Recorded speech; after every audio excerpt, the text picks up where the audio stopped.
একজন মুসলিম হিসেবে আমি কি ইরানকে সাপোর্ট করব নাকি তাদের বিপক্ষে যাব? গভীরভাবে বিশ্লেষণ করলে দেখা যায় আপনি যদি ইরানের বিপক্ষে যান তবে পরোক্ষভাবে আপনার অবস্থান চলে যায় আমেরিকা আর দখলদার ইসরায়েলের পক্ষে। একজন মুসলিম হয়ে আপনি কিভাবে কুফফার আর শতাব্দীর সবচেয়ে বড় জালিমদের সমর্থন করবেন এটা তো কল্পনা করা যায় না। আবার অন্যদিকে আপনি যদি ইরানকে নিঃশর্ত সমর্থন করেন তখন সামনে এসে দাঁড়ায় আপনার ইমান ও আকিদের প্রশ্ন। ইরানিরা শিয়া মতবাদের অনুসারী, যাদের সাথে আমাদের মৌলিক বিশ্বাসের আসমান ও জমিন ফারাক রয়েছে, তাদেরই বা কিভাবে আপনি মন থেকে সমর্থন করবেন? তাহলে উপায়? এমন এক জটিল ও দমবন্ধ করা পরিস্থিতিতে একজন সাধারণ মুসলিম হিসেবে আপনার বিশ্বাস, আপনার চিন্তাধারা ঠিক কেমন হওয়া উচিত? আপনি এই মুহূর্তটিকে আসলে কিভাবে দেখবেন? আজকের দিনে আমেরিকা আর ইসরায়েলের মূল ক্ষোভটা আসলে কোথায়? তারা চায় পৃথিবীর অন্য সব দেশের মতো ইরানও তাদের গোলাম হয়ে থাকুক। তারা চায় ইরান তাদের আধিপত্য মেনে নেই, তাদের তৈরি করা ভূ রাজনৈতিক ছকে মাথা নত করে চলুক। কিন্তু একটি স্বাধীন ও সার্বভৌম রাষ্ট্র হিসেবে ইরান যখন আমেরিকা আর ইসরায়েলের রক্তচক্ষুকে উপেক্ষা করে চোখে চোখ রেখে সোজা ভাষায় না বলে দেয়, তখনই শুরু হয় সংঘাত। নিজের দেশের সার্বভৌমত্ব রক্ষা করতে কুফফার শক্তির আধিপত্যকে পায়ে মারিয়ে ইরান আজ যে শির উঁচু করে দাঁড়িয়েছে তা সত্যি অভাবনীয়। একটি মুসলিম ভূখণ্ড হিসেবে আমেরিকা ও ইসরায়েলের গোলামি মেনে না নেওয়া, মাথা উঁচু করে কথা বলাটাই তাদের কর্তব্য ছিল, আর তারা ঠিক সেটাই করেছে। কিন্তু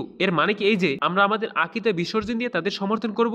না, কখনোই না। এখানেই আমাদের মনের সবচেয়ে বড় কনফিউশন দূর করতে হবে। আহলুস সুন্নাত ওয়াল জামাতের একজন অনুসারী হিসেবে আমাদের আকীদা দিবালোকের মতো স্পষ্ট। সাহাবা কেরামের মর্যাদা এবং আমাদের মৌলিক বিশ্বাসের জায়গায় ইরানের শিয়া মতবাদের সাথে আপোষ করার বিন্দুমাত্র সুযোগ আমাদের নেই। আকীদের জায়গায় আমরা ছিলাম, আমরা আছি এবং সম্পূর্ণ বহাল থাকবো ইনশাআল্লাহ। কিন্তু মনে রাখবেন, আকীদের ময়দান আর আন্তর্জাতিক রাজনীতির যুদ্ধের ময়দান এক জিনিস নয়। ইসলাম আমাদের অন্ধ হতে শেখায় না, ইসলাম আমাদের ইনসাফ ও ন্যায় বিচার করতে শেখায়। আজ ইসরায়েল এবং আমেরিকা যখন সরাসরি একটি মুসলিম দেশের উপর জুলুম করতে আসছে, তখন তাদের সে আগ্রাসন রুখে দেওয়াটাই অবশ্যই একটি বীরত্বপূর্ণ কাজ। আমরা ইরানের আকীদাকে সমর্থন করি না, তাদের সব রাজনৈতিক উদ্দেশ্যকেও হয়তো আমরা সাধুবাদ জানাই না, কিন্তু কুফফারদের বিরুদ্ধে আমেরিকা ও ইসরায়েলের অহংকার চূর্ণ করতে যে বুলেটটি তারা ছুড়ছে, আমরা অন্তত ইনসাফের খাতিরে সেই বুলেটের প্রশংসা করতে পারি। যে কেউ, সে যেই হোক না কেন, যদি জালিমের চোখে আঙ্গুল দিয়ে তার জুলুমের জবাব দেয়, ইনসাফের দাবি হলো তার সাহসের মূল্যায়ন করা। আমেরিকা ও ইসরায়েলের আধিপত্য প্রত্যাখ্যান করে তারা যে প্রতিরোধ গড়ে তুলছে, তার জন্য তারা একটি ধন্যবাদ অবশ্যই পেতে পারে। আমাদের অবস্থান খুব পরিষ্কার, আমরা কুফফার ও জালিমদের চূড়ান্ত পতন চাই, আর একই সাথে আমাদের খাঁটি ঈমান ও আকীদাকেও বুকের ভিতরে সযত্নে আঁকলে রাখতে চাই। শত্রু কৌশলগত কারণে স্বস্তির কারণ হতে পারে, কিন্তু আকীদাগত ভাই নয়। তাই কুফফারদের অহংকার ধুলোয় মিশে যাওয়ার দৃশ্যকে উপভোগ করুন, প্রতিরোধকারীদের সাহসের জন্য তাদের ধন্যবাদ দিন,